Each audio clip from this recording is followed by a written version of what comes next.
or coal-fired for that matter, the smoke box needs to be airtight because you're using the blast up the chimney to draw the fire. And therefore the pipe work, which needs to go down into the steam chest and for the exhaust to come up through the blast pipe, that needs to be well sealed.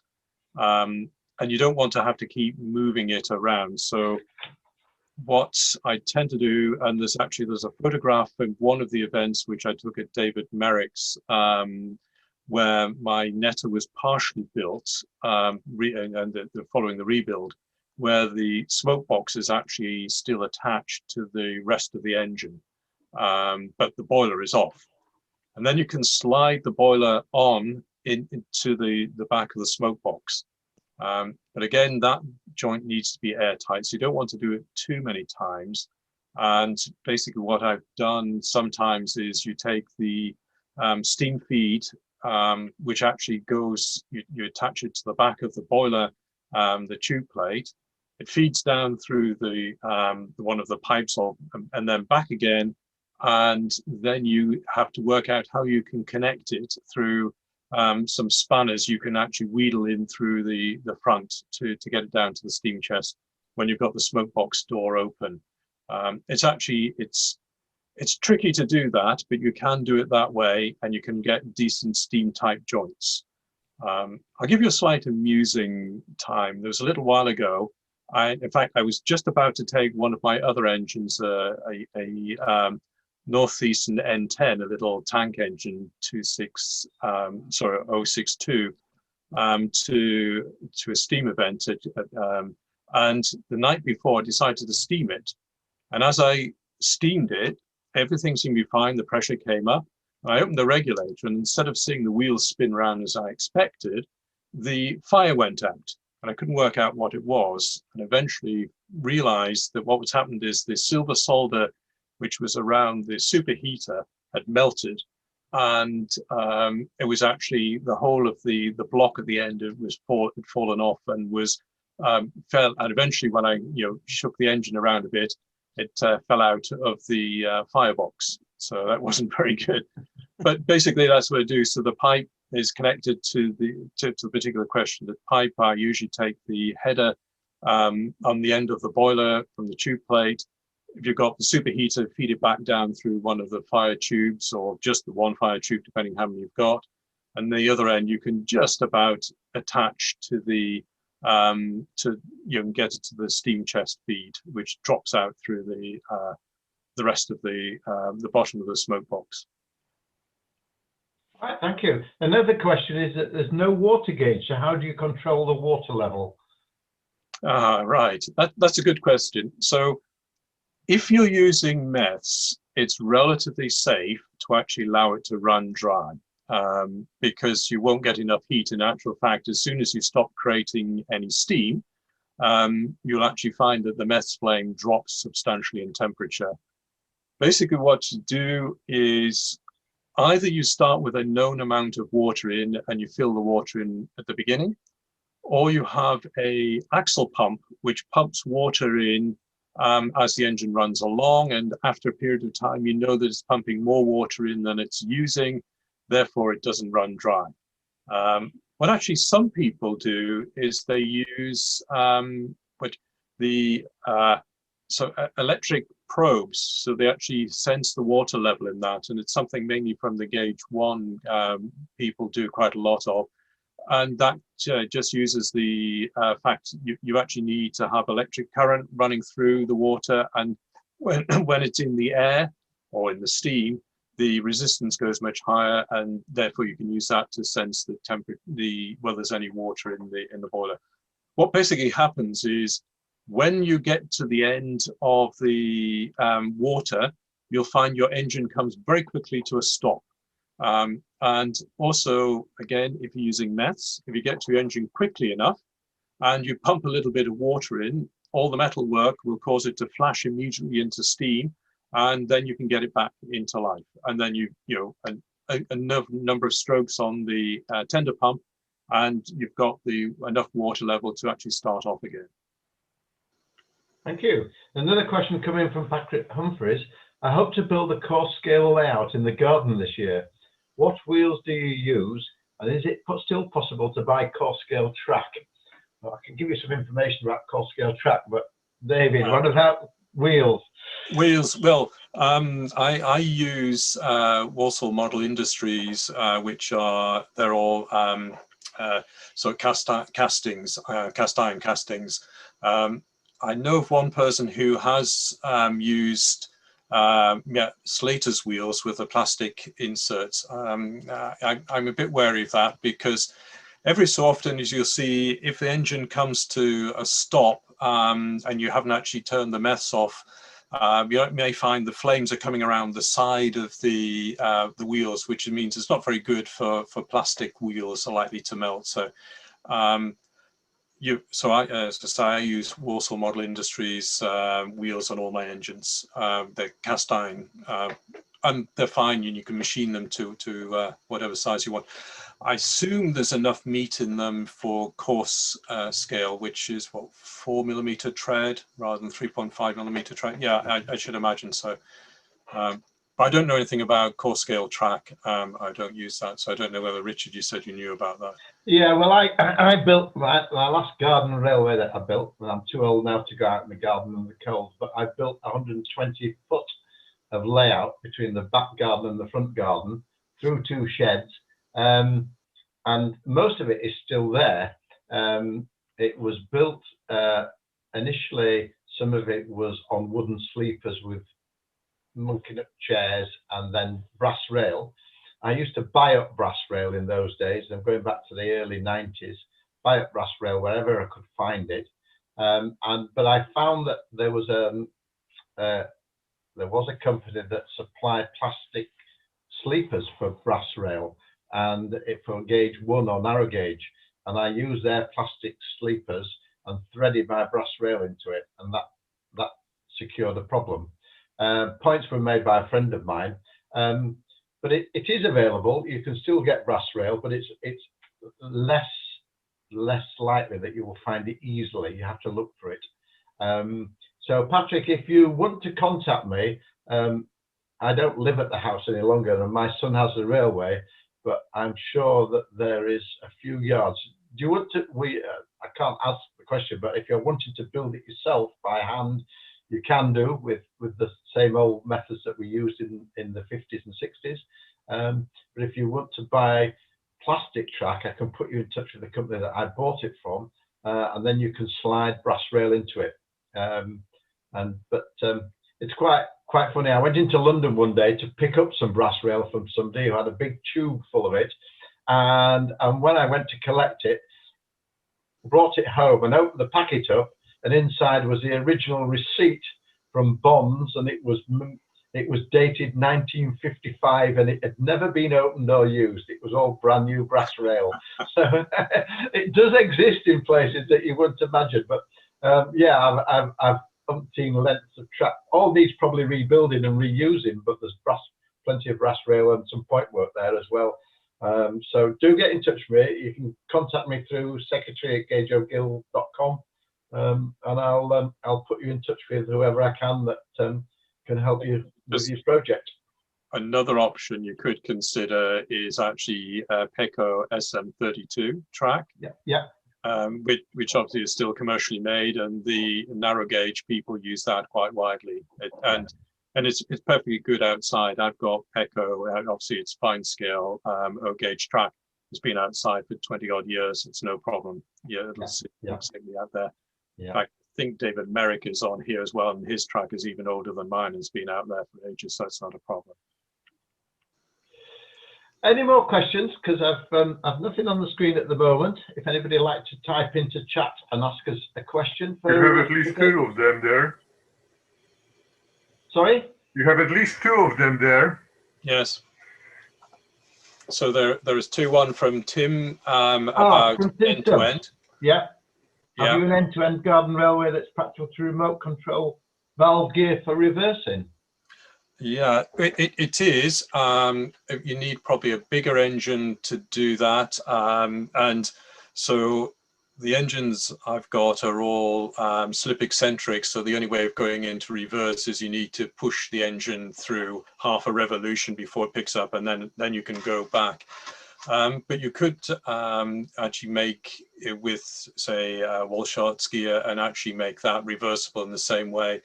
I'm considering using a design, actually, a guy called LBSC many years ago produced two designs: Bat, you'll see quite a lot of, another one Owl, which the Owl being for inside cylinder, and I've been looking at that. He describes a Joy gear, which again could be made reversible. One of my videos, if you look in O-Gauge Live Steam for Essex, and I think it's 2 years ago now, the picture is of a Duchess, and John Shaw is driving it. He's standing behind me, and his son Jack is telling him how close he is to a train, and he actually reverses these three coaches and the Duchess up to three other coaches. They couple up and drive off, and that's all done by remote control. So it certainly is possible. It's much easier if it's continuous, I must say, though. Certainly on our side, to actually have a decent length of run before you actually need to do any, because you're pumping water through there, and it keeps the balance of the engine with the pressure in, etc. It's much easier to do it if you're running it continuously. Fine. And the other question has come up, and that's, how do you manage to control speed of these locomotives so well? Usually they run madly around the track. It wasn't until I saw your video, your YouTube video, I got to see that it's possible to do much better. Yeah. One is, so the engine itself needs to be good mechanically, and so you need to actually, for example, the valve events need to be good, in which case it'll just run over and run quite slowly. And the engine needs to be free running, etc. And there are some other things which are very useful these days. We generally use O-rings everywhere, and that means that the actual rolling resistance of the engine is actually much less than it would maybe in the past if you used graphite. And the other thing is just to be careful with the regulator. I don't know. It just seems to be, yes, it is possible. And if you've seen, there are a large number of engines which you can see in my videos, which in most cases run at scale speed. Sometimes they don't, and sometimes you have to run after them. But since we're actually controlling them mechanically and manually by just running behind them, you want to go to the pace that you can keep both without going too fast. But you can see, we've got engines from large Pacific engines right the way down to very small engines, and see Rafer's on. And if you see his little 222, it's an incredibly little piece of engineering, and it runs quite happily, pulling 4 or 5 coaches around the track. It's an amazing piece of engineering, but it runs at a reasonable pace. Thank you, David. Any more questions to come up? Well, I'll try one. Yeah, Bob. Hi, okay. This is my first Zoom meeting, so excuse me if I have no idea what I'm doing here. But yeah, look, to me, the biggest problem with live steam and O-Gauge is, unlike Gauge 1, there aren't any suppliers of things like boilers and such like. Now, for some of us, in my case, I can do a lot of stuff, but building a boiler is not really something that I've got the equipment for. And it'd be good if we could get some of those that manufacture in Gauge 1 to actually just look at perhaps a smaller boiler, or something like a 4F size or something. You can do many different types of locos with that, along the lines of what Bibby and Henshaw did in the Guild. They showed a couple of simple boilers there a few years ago. Yeah, absolutely. That's getting commercial side of it to actually see whether there's enough interest to make boilers. I must admit, Silver soldering a boiler is actually, in the sizes we're doing, you need the equipment, but once you do it and you follow the procedures, keeping everything clean, using decent flux and and using easy flow solder or whatever the equivalent now is, because it's non-cadmium based sort of stuff. So it's relatively straightforward. Just work at it steadily. I can see you're going to think otherwise, but yeah. I did try it once. Well, okay, I'm sure you did. I mean, just saying the contrast between what we do with a boiler. I mean, I've got here, sort of like this is a leach, but sort of like it's only a tube is about 3 or 4 inches long. It's relatively easy to do. I'd say it's useful if you've had somebody who can show you how to do the silver soldering. And it's not anything like it's doing it in 7.5-inch gauge engines where you need considerably more heat put into it. A little hearth and it's sufficient to actually keep it going. So yeah. Right, David, I got another question here from Robert Wilkinson. Hi, Dave. Like your presentation, how does your bypass prime and pump work? Okay, so the bypass prime and pump work. So basically what's happening is you've got the tender pump. So I'll just hold up another engine. Okay. So you've got the tender pump, and unfortunately, which pumps the water through, and then it goes through the axle pump. So it goes from the bottom through the axle pump and then back through to either the bypass or to the check valve into the boiler itself. And what you do is when you first start off, you open the bypass so that when you pump water from the tender, it goes forward through the axle pump, obviously through the bottom and then the top valve, and then back through the bypass and straight out. So you've got no air in that flow. And then when you want to close the bypass, pump some water into the boiler. So a question we had earlier on was to make sure we have enough water in the boiler. How do we do that? So that's part of it, to make sure you start off with at least a little bit of water in the boiler. Otherwise, you're not going to get any steam at all.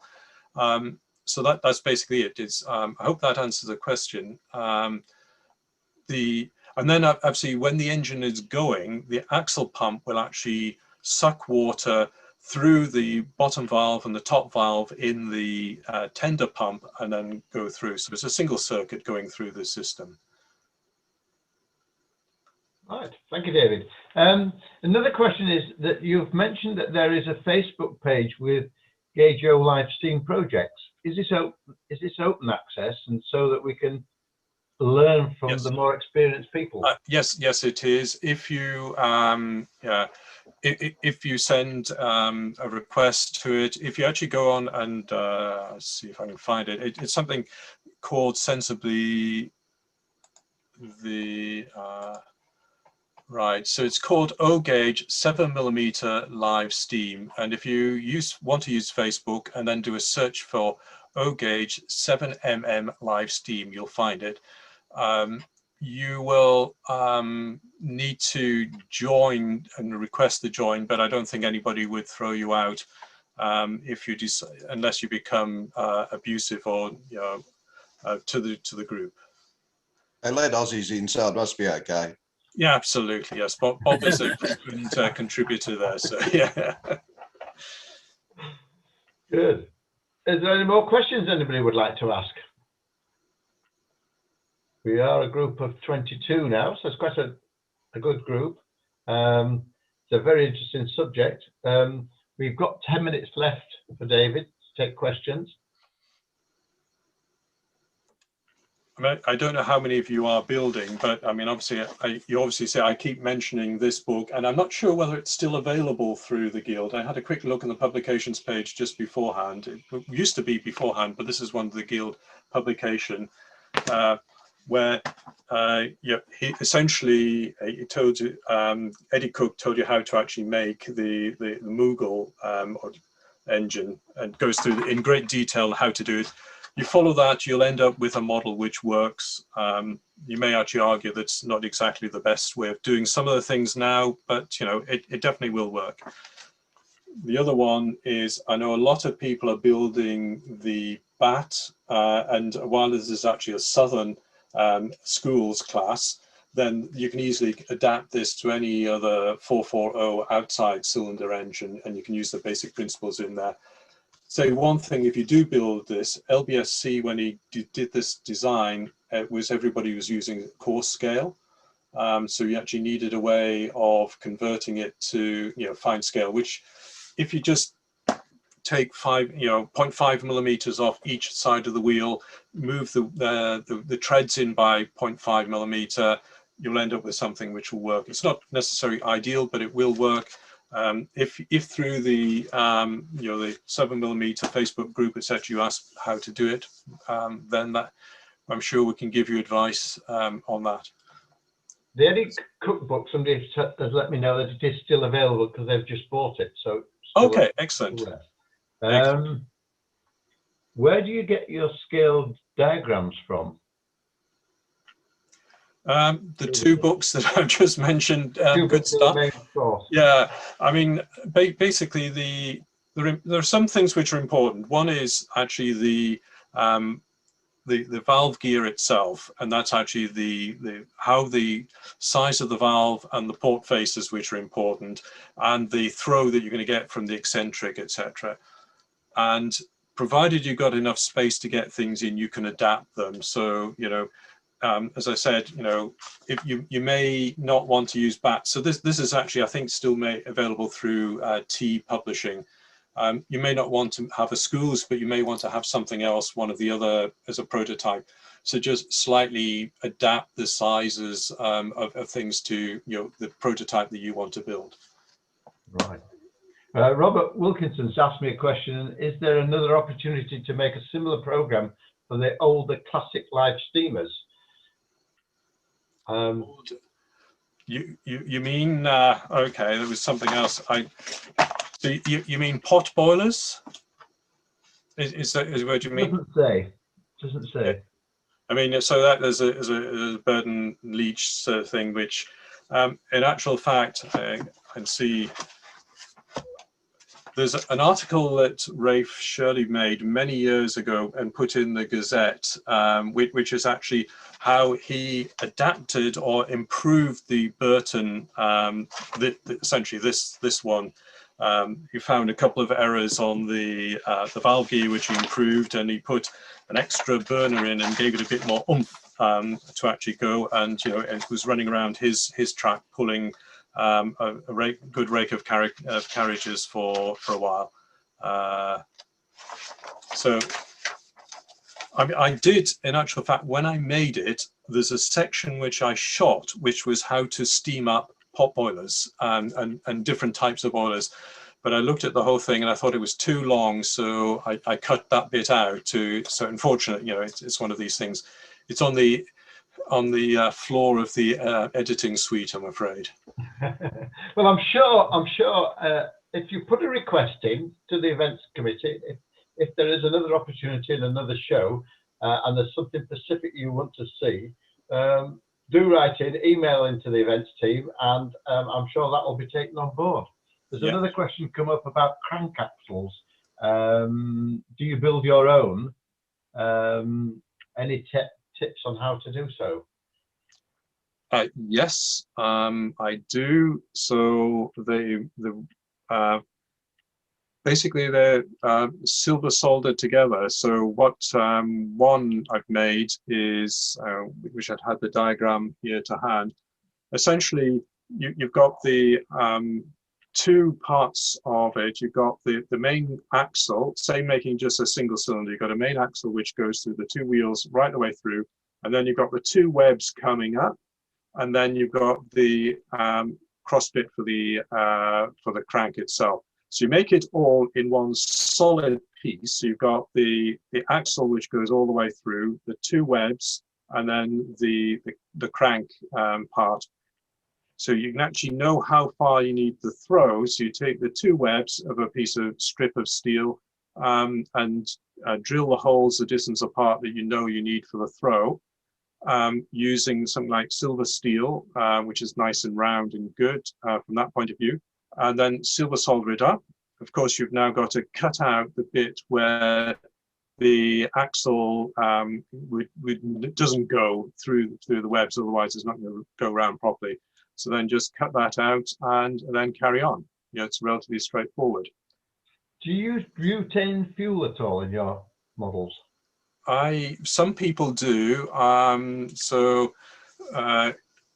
I personally don't like it. I've got a Roundhouse engineering Lady Anne, you know, so that which is a narrow gauge outline engine, and that is butane fired.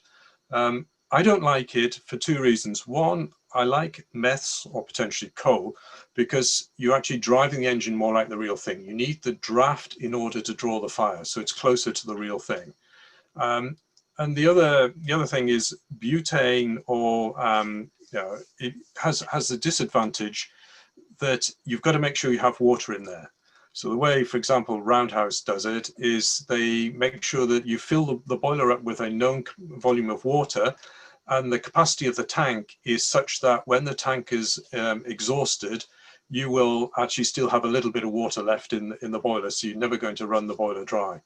You know, butane, the flame is, because it's not drawn by the fire, means that by the draft, that is, because the flame is not drawn by that, you've got to make sure you keep water in the boiler.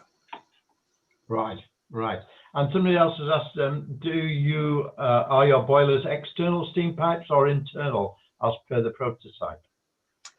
So the boilers I like to build are actually as described in the live steam book, which is essentially, I should have actually looked ahead for that to see if I can find it while I'm talking. Right, so I don't know if that comes up. Does it? So that's, I don't know if that's visible, but anyway, the internal. So the boilers I've made are a single fire tube going from the firebox to the front tube plate with a number of cross water tubes, and in the top of the boiler are the number of cross water tubes, etc. So you've got a reasonable volume of surface area for the heating, and hence heating the water, and hopefully that's good, rather than external. On the other hand, the very first boiler I made was what's known as smithies, and I know that this won't come up, but those of you know what the Burton Leach is, underneath is actually, these is a smithies, which has two external tubes, water tubes. It's all about getting, increase the surface area for heating, and they actually have quite good distribution of steam, because the smithies takes the water from the back of the boiler and heats it, and then it gets pushed to the front. So you've got a good circulation of water in there. Works reasonably well.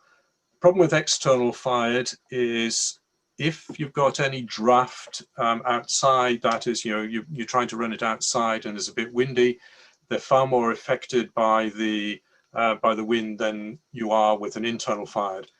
In fact, when I very first got my Netta, which is the Q6, got that boiler tested, I ran it at my club track, and it's a very windy site, and I was afraid that I'd not even be able to light the thing to start off with because it'd be so windy. And that was actually the greatest difficulty to get the test done, was actually just to get the wick lit in the first place. Once it was lit, it was fine, and it was running around the track, even though it was a cold July evening, quite a windy evening.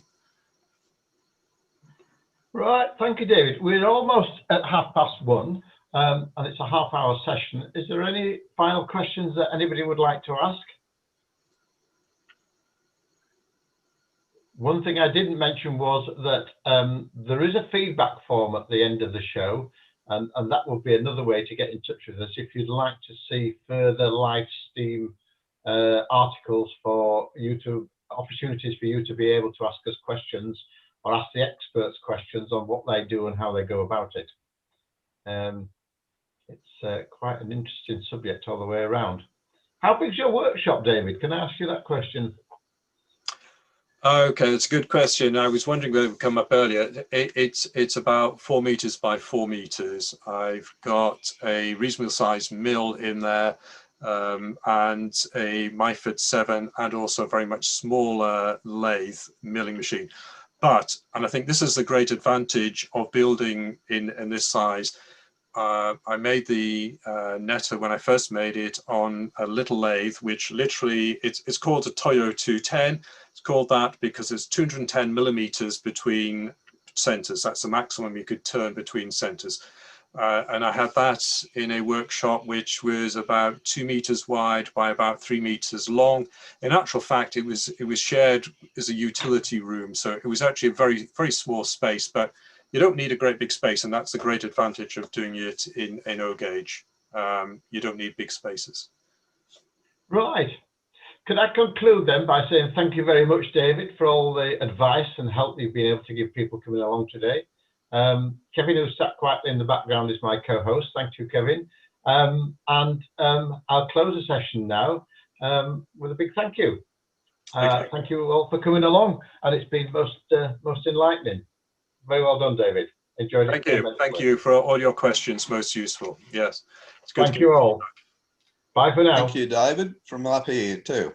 Okay. Thank you, Bob. Bye now. Okay. Bye, everybody. Bye.